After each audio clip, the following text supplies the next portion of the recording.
Alors, la dernière fois, on avait vu que l'enfant de Dieu est celui qui pratique la justice d'une manière habituelle.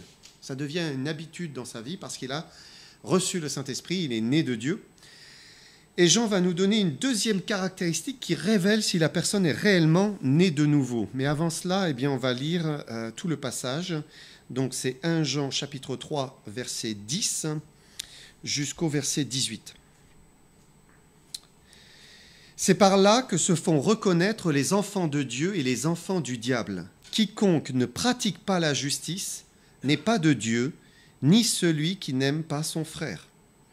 Car ce qui vous a été annoncé et ce que vous avez entendu dès le commencement, c'est que nous devons nous aimer les uns les autres, et ne pas ressembler à Caïn, qui était du malin et qui tua son frère. Et pourquoi le tua-t-il ? Parce que ses œuvres étaient mauvaises et que celles de son frère étaient justes. Ne vous étonnez pas, frères, si le monde vous hait. Nous savons que nous sommes passés de la mort à la vie parce que nous aimons les frères. Celui qui n'aime pas demeure dans la mort. Quiconque hait son frère est un meurtrier, et vous savez qu'aucun meurtrier n'a la vie éternelle demeurant en lui. Nous avons connu l'amour en ce qu'il a donné sa vie pour nous. Nous aussi, nous devons donner notre vie pour les frères. Si quelqu'un possède les biens du monde et que, voyant son frère dans le besoin, il lui ferme ses entrailles, comment l'amour de Dieu demeure-t-il en lui ? Petits enfants, n'aimons pas en parole et avec la langue, mais en action et avec vérité. Donc voilà, on va revenir sur le premier verset que nous avons lu, c'est le verset 10, où il dit « C'est par là que se font reconnaître les enfants de Dieu et les enfants du diable. Quiconque ne pratique pas la justice n'est pas de Dieu, ni celui qui n'aime pas son frère. » Et donc c'est la deuxième partie du verset à laquelle nous allons nous attacher ce soir. Il dit « ni celui qui n'aime pas son frère ». Et donc l'amour pour les frères est quelque chose d'important pour savoir reconnaître une personne, si elle est vraiment un enfant, une enfant de Dieu. Et il ne suffit pas de pratiquer la justice, parce que c'était le premier volet, on a vu ça la semaine dernière, pour être un enfant de Dieu, mais il faut aussi manifester de l'amour pour ses frères et sœurs. Et c'est une caractéristique vraiment du chrétien né de nouveau, il a de l'amour pour ses frères. Pourquoi ? Parce que c'est l'Esprit de Dieu en lui qui lui donne cet amour et qui le pousse vers ses frères et sœurs. L'Esprit nous conduit à aimer les autres croyants. L'Esprit n'est pas divisé avec lui-même. Il n'est jamais divisé avec lui-même. Et donc forcément, l'Esprit de Dieu nous pousse à aimer nos frères et sœurs. Ça veut dire que s'il n'y a pas d'amour, alors c'est suspect. C'est vraiment, on peut se poser des questions.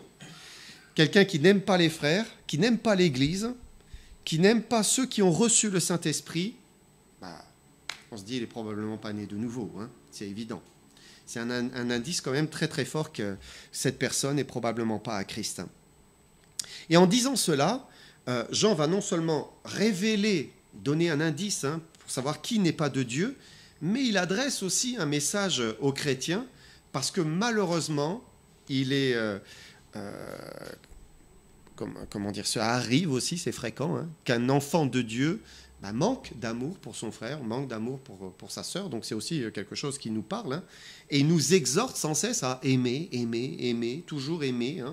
Un chrétien se doit de toujours aimer ses frères et sœurs. Alors l'apôtre va rappeler l'origine du premier meurtre de l'histoire. Donc versets 11 et 12, il dit « Car ce qui vous a été annoncé et ce que vous avez entendu dès le commencement, c'est que nous devons nous aimer les uns les autres et ne pas ressembler à Caïn, qui était du malin et qui tua son frère. Et pourquoi le tua-t-il ? Parce que ses œuvres étaient mauvaises et que celles de son frère étaient justes. » Donc on se souvient de l'histoire de Caïn et Abel. Donc Caïn et Abel, c'est les premiers fils d'Adam et Ève. Et Jean nous dit ici que Caïn était du malin. Pourquoi ? Parce qu'il a choisi la voie du mal, la voie du péché, la voie de la haine, de la jalousie et du meurtre.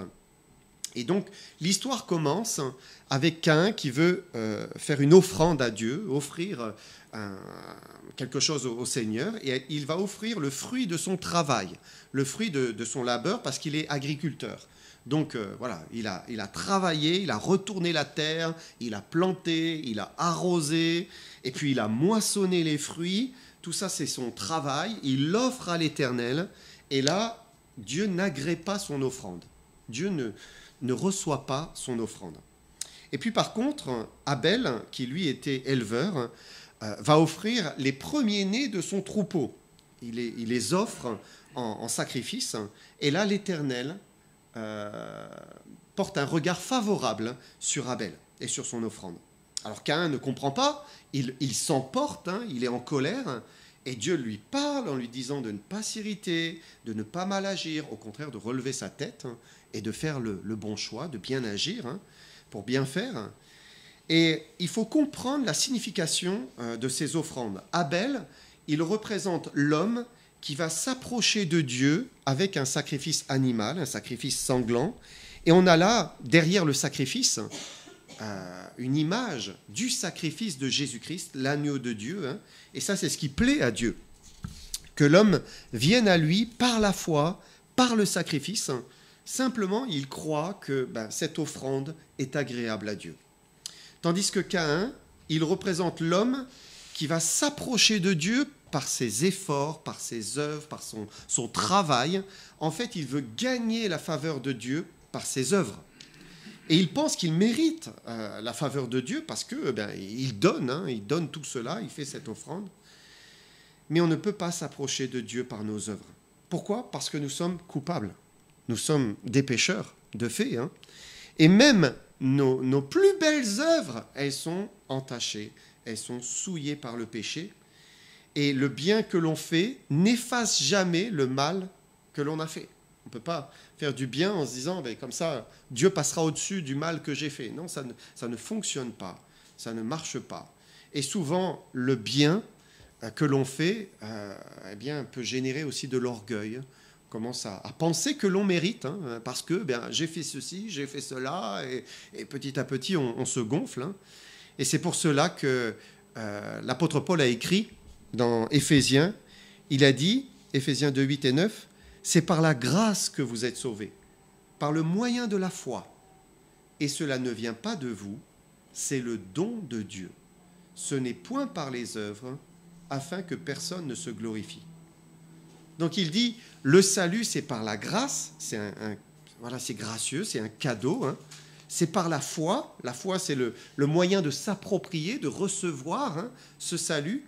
Il dit, cela ne vient pas de vous, c'est un don de Dieu. C'est Dieu qui vous le donne, c'est vraiment un cadeau. Et il dit, ce n'est point par les œuvres, afin que personne ne se glorifie. Donc, la base du salut ne peut pas être les œuvres. C'est toujours la foi. Mais si j'en rappelle cette histoire de Caïn et Abel, c'est que Caïn, il a fini par tuer son frère. Il n'a pas supporté que son frère soit accepté par Dieu, par la foi, simplement, tandis que lui, avec toutes ses œuvres, tout son travail, il a été repoussé. Alors, nous avons lu, Caïn se jeta sur son frère Abel et le tua.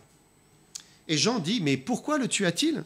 Parce que ses œuvres étaient mauvaises et que celles de son frère étaient justes. Et donc, il nous dit ici que celui qui ne marche pas dans la voie de Dieu, qui fait le contraire, aura tendance à haïr celui qui marche dans la voie de Dieu, qui veut plaire à Dieu. Et en fait, les enfants du diable haïssent les enfants de Dieu. C'est très, très courant, c'est ce que nous enseigne ce passage. Et je pensais aux années d'école, peut-être vous avez en souvenir, il arrive parfois qu'un cancre persécute le premier de la classe. Ça arrive malheureusement dans des classes. Pourquoi ? Parce que le cancre peut-être ne supporte pas que l'autre est approuvé du professeur, fait ce qu'il faut, il travaille bien, il est irréprochable. Et lui, il n'agit pas bien. Et finalement, il finit par ne plus supporter celui qui travaille bien. Et finalement, c'est un peu ce qui se passe entre ceux qui n'aiment pas Dieu et ceux qui aiment Dieu. Alors, c'est peut-être pas forcément conscient, mais c'est un peu la même chose qui se produit, mais en plus grave. Parce que là, c'est pas juste une histoire de plaire au professeur, mais c'est le Créateur. C'est Dieu lui-même. Et il ne s'agit pas d'avoir simplement de bons résultats, hein. C'est plaire à Dieu en fait, c'est plaire à notre Créateur qui peut nous pardonner ou qui peut nous condamner pour l'éternité. Et quand on regarde l'histoire du christianisme, on voit que depuis toujours, les Caïns ont persécuté les Abel. Les Caïns essayent de plaire à Dieu par leurs œuvres. Ils font une multitude de choses, hein. Alors certains vont faire des monuments immenses, hein. Ils vont construire des choses gigantesques, hein. Ils vont faire des pèlerinages, ils vont faire toutes sortes de sacrifices pour plaire à Dieu, hein. Je regardais un reportage où il cousait des versets du Coran avec des fils d'or, vous savez, sur la Kaaba, là, et je me disais, mais quel travail! Vraiment, il se donne, hein, dans cette œuvre, hein, pour faire le mieux possible, hein. Et il y a ceux qui font des œuvres d'un côté, tandis que de l'autre côté, il y a ceux qui ne font pas d'œuvres dans le but de plaire à Dieu pour gagner sa faveur, mais ils s'approchent de lui simplement par le sacrifice de Jésus, qui est suffisant. Et souvent, eh bien, les Caïns finissent par persécuter les Abel. Il suffit de regarder l'histoire de l'Église, hein, et on le voit, hein, combien de croyants sont passés sur des bûchers ou ont été emprisonnés, hein. Et c'est encore le cas aujourd'hui dans certaines parties du monde, hein. Pourquoi il y a des chrétiens persécutés, hein. Ça arrive encore, hein. Et quand vous regardez la Bible, vous lisez l'histoire des premiers chrétiens, puisqu'on a aussi l'histoire des premiers chrétiens, des tout premiers chrétiens. L'Église primitive, c'est le livre des Actes. Il suffit de lire le livre des Actes. Et on voit au tout début que les Juifs religieux, donc les Sadducéens, les pharisiens, persécutaient à mort les premiers chrétiens. Et là, on en a un bon exemple, hein, puisque dans leur pratique du judaïsme, eh bien, ce n'était plus une question de cœur et de foi, hein, mais c'était devenu des œuvres, de la tradition, hein, pour plaire à Dieu. Tandis que les chrétiens disaient, mais c'est par la grâce, hein, ils croyaient dans la grâce, simplement, croire en Jésus-Christ mort pour eux. Alors, eh bien, il y avait une grosse persécution, et dans le livre des Actes, il y a l'exemple d'Étienne. Vous vous souvenez, Étienne, hein, Étienne qui exprime sa foi en Jésus-Christ, et les Juifs ne vont pas le supporter, et ils vont le lyncher, hein, ils vont lui jeter des pierres, hein, et il va mourir en regardant le Seigneur Jésus partir, hein. Il va rejoindre son Seigneur, son Sauveur. Et on reproduit l'histoire de Caïn et d'Abel, et c'est tout le temps comme ça, en fait. L'histoire se poursuit, et c'est encore vrai aujourd'hui. Parce que le monde, d'une manière générale, compte toujours sur ses œuvres. Si vous regardez toutes les religions, en fait, hein, enseignent que c'est par ses propres forces, c'est par ses mérites, c'est par ses œuvres que l'on obtient le salut. C'est une liste de choses souvent à faire, hein, des commandements, des règles, et puis si on fait ça, alors, voilà, normalement, hein, la divinité vous apportera, vous donnera le salut, mais on n'en est jamais sûr, hein. Mais c'est toujours une question d'œuvre. Le monde fonctionne comme ça, l'homme fonctionne comme cela. Même quand on regarde l'humanisme, finalement travaille pour lui-même à faire des œuvres, hein. Il croit en lui-même et en sa capacité d'aimer, de procurer un peu plus de paix sur la terre, hein. Alors il s'y donne, hein, et pour lui-même, même s'il rejette Dieu. Et ce n'est bien sûr pas, c'est pas que faire le bien est mal. Faire le bien est bien. C'est une bonne chose. Il faut faire du bien, hein. Mais faire le bien dans le but d'essayer finalement de gommer le mal que l'on a fait, c'est vain. C'est absolument vain, c'est inutile. Parce que nos plus belles œuvres, eh bien, n'enlèvent pas la réalité de nos erreurs, de nos manquements, de nos péchés, de notre culpabilité devant Dieu. Alors les Caïns peuvent parfois s'en prendre aux Abel et ils ne supportent pas cette simplicité de la foi et du salut par la foi. Regardez ce que Jean ajoute. Il dit, verset 13, « Ne vous étonnez pas, frères, si le monde vous hait. » Et le monde, d'une manière générale, n'aime pas trop les chrétiens, hein. Si vous parlez trop de votre foi, ça commence à déranger. Un petit peu, ça va, hein, si c'est dilué, tout va bien, mais si vous êtes un peu trop incisif, hein, Jésus-Christ, la croix, le sacrifice, alors là, bien le monde n'aime pas trop, et là, on dérange.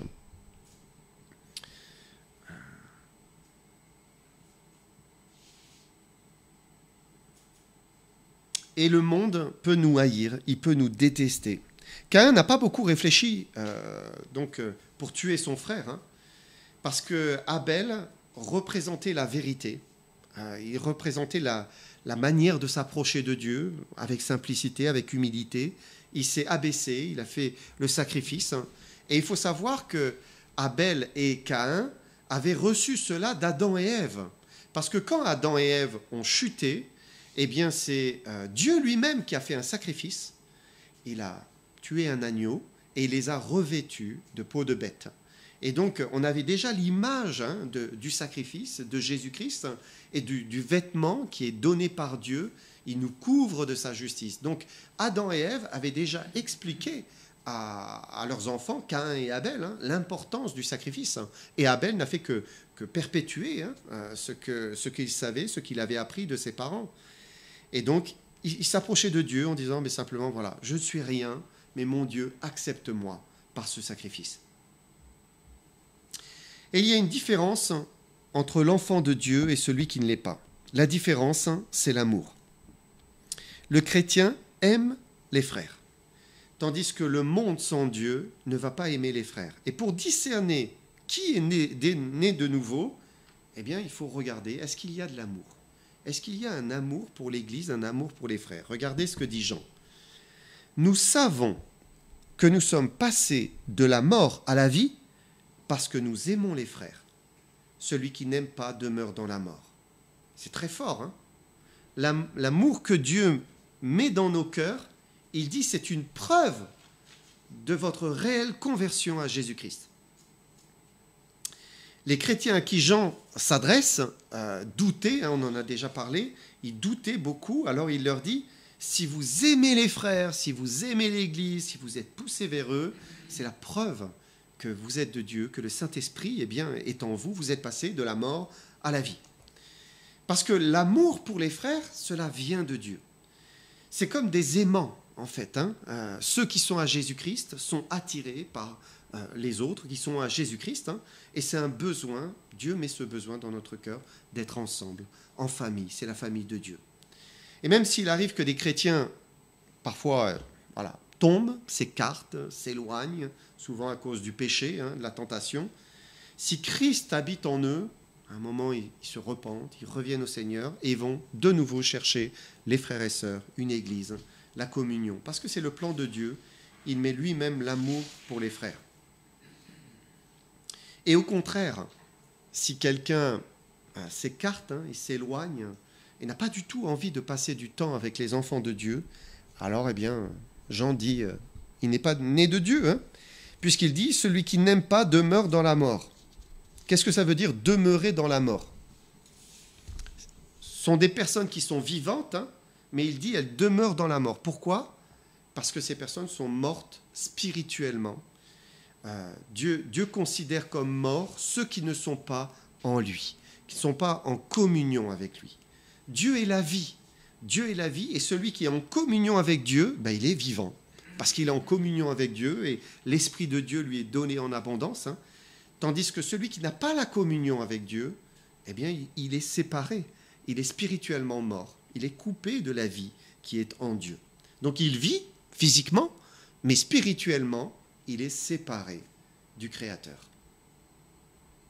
Jean va encore plus loin. Verset 15. Il dit « Quiconque est son frère est un meurtrier, et vous savez qu'aucun meurtrier n'a la vie éternelle demeurant en lui. » Donc là, Jean veut faire réaliser la gravité du péché de celui qui n'aime pas ses frères.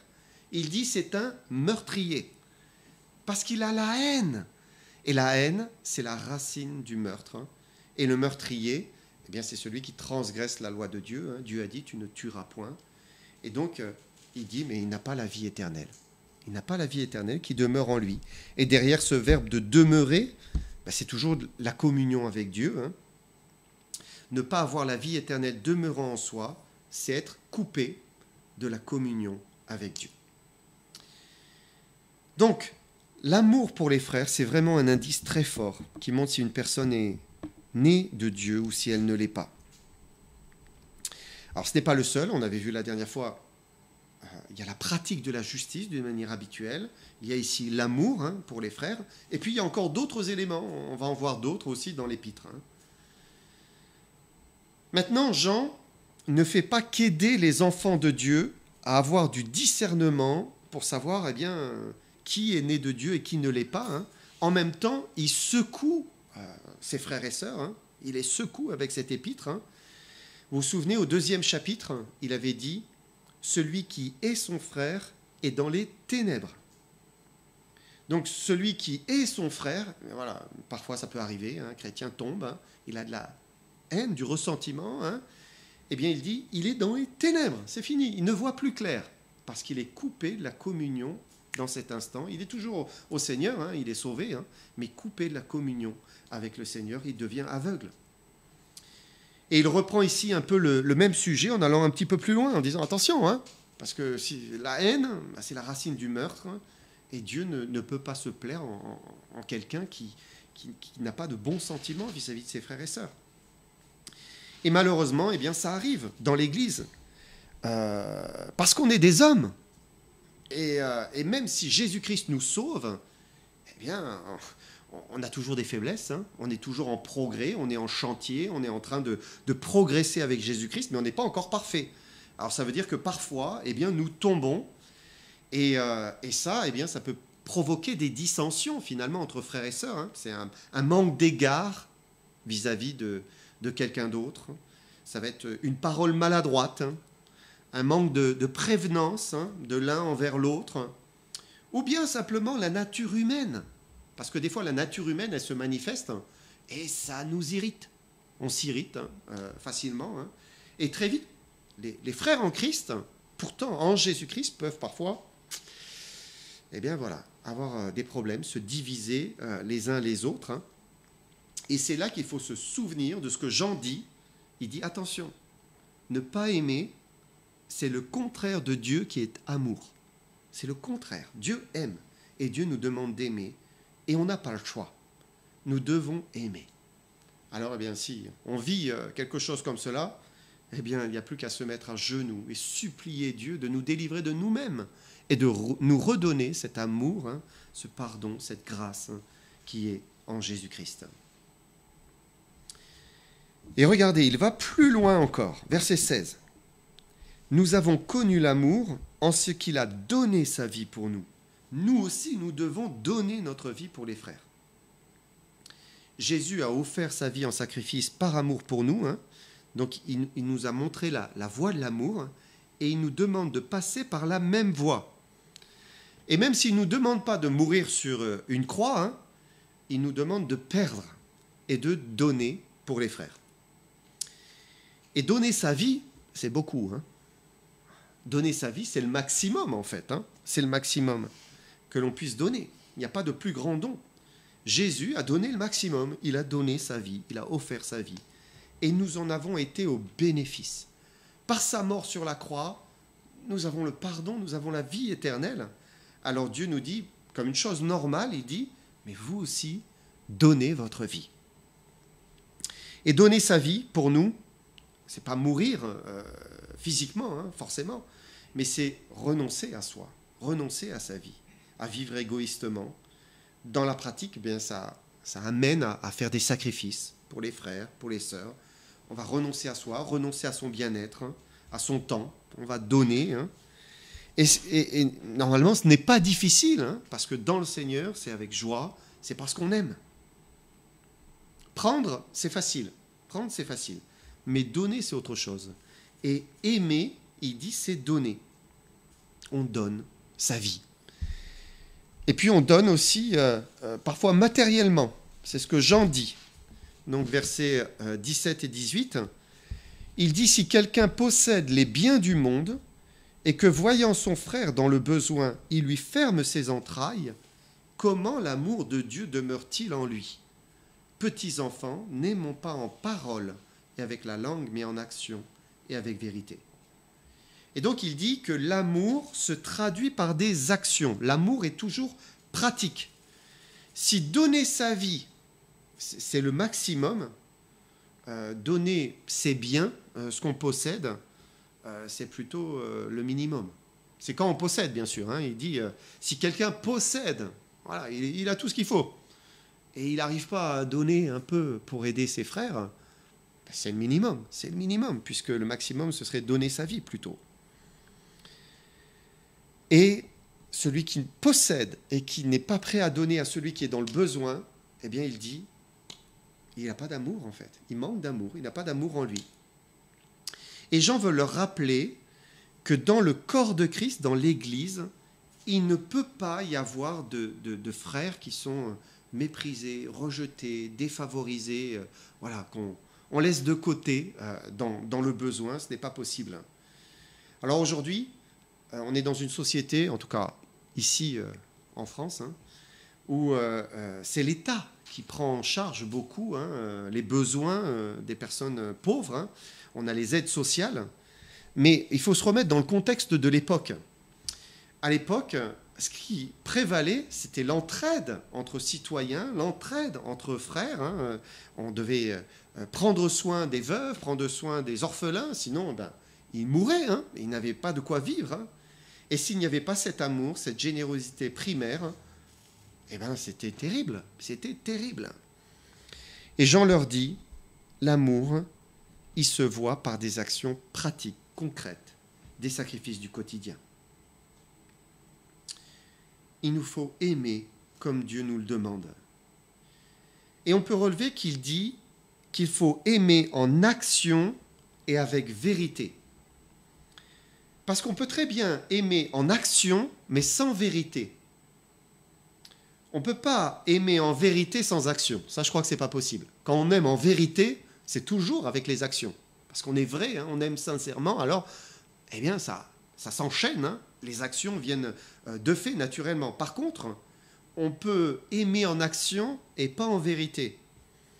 Quand, par exemple, on fait ce qu'il faut faire, hein, parce qu'il faut le faire, hein, il y a certains, des gens qui ont en abondance hein, et qui donnent pour se donner bonne conscience, parfois juste pour une histoire d'impôt. Hein. Mais ce n'est pas de l'amour, ça. Ça n'a rien à voir avec de l'amour. Hein. Aimer, c'est aimer en action et avec cœur. Il faut le faire de bon cœur, en fait. Il faut que ça vienne du cœur. Certaines personnes sont généreuses, mais ça ne vient pas du cœur. Et Dieu nous demande vraiment de regarder hein, ce qui est à l'intérieur de nous. C'est intéressant de prendre un passage parallèle dans Corinthiens, où l'apôtre Paul va nous parler de don, hein, d'une collecte qui a été faite pour les pauvres de Jérusalem, pour les frères et sœurs démunis de Jérusalem. Et c'est intéressant parce qu'il dit que chacun donne comme il l'a résolu en son cœur, sans tristesse ni contrainte. Car Dieu aime celui qui donne avec joie. Dieu aime celui qui donne avec joie. On donne de son temps, on donne de son argent, de ses biens, mais avec joie, d'un cœur joyeux. Il faut que ça vienne du cœur. Ça, c'est un amour qui est vrai, un amour qui est authentique. Et si ce n'est pas du cœur, alors il vaut mieux pas le faire. Il vaut mieux pas le faire. Hein, il vaut mieux pas donner. C'est ce que l'apôtre Paul nous dit ici. Hein. Et on sait combien nous pouvons, en tant qu'être humain, être limités hein, en amour, hein, dans notre capacité d'aimer. Parfois, on aime si peu, hein, si mal. Hein. Mais pour pouvoir donner de nos biens, jusqu'à même notre vie, notre temps, hein, eh bien, on a vraiment besoin de Jésus-Christ. C'est Jésus, en fait, hein, qui nous rend capables d'aimer, qui nous rend capables de donner hein, et de faire un sacrifice. Hein. Et quand il a la première place et qu'il règne, alors le sacrifice n'est pas trop grand. Et on donne, et on se donne soi-même, de tout son cœur. Alors j'aimerais juste conclure avec le verset 19. Regardez ce qu'il dit. « Par là, nous connaîtrons que nous sommes de la vérité, et nous rassurerons nos cœurs devant lui. » Donc il dit, la pratique de cet amour par Jésus-Christ, ça rassure le cœur de l'enfant de Dieu. Et de nouveau, voilà, il revient sur ce thème, rassurer ces jeunes chrétiens dans la foi. Et donc l'amour est à la fois un révélateur, un test qui permet de savoir qui est né de Dieu, qui ne l'est pas, mais en même temps c'est quelque chose qui va rassurer l'enfant de Dieu qui le pratique, qui va laisser Dieu aimer au travers de lui ses frères et sœurs. Il dit que c'est la preuve que nous sommes passés de la mort à la vie. La preuve, c'est que nous aimons les frères. Nous aimons nos frères et sœurs. Voilà, on continuera la prochaine fois. Que le Seigneur vous bénisse.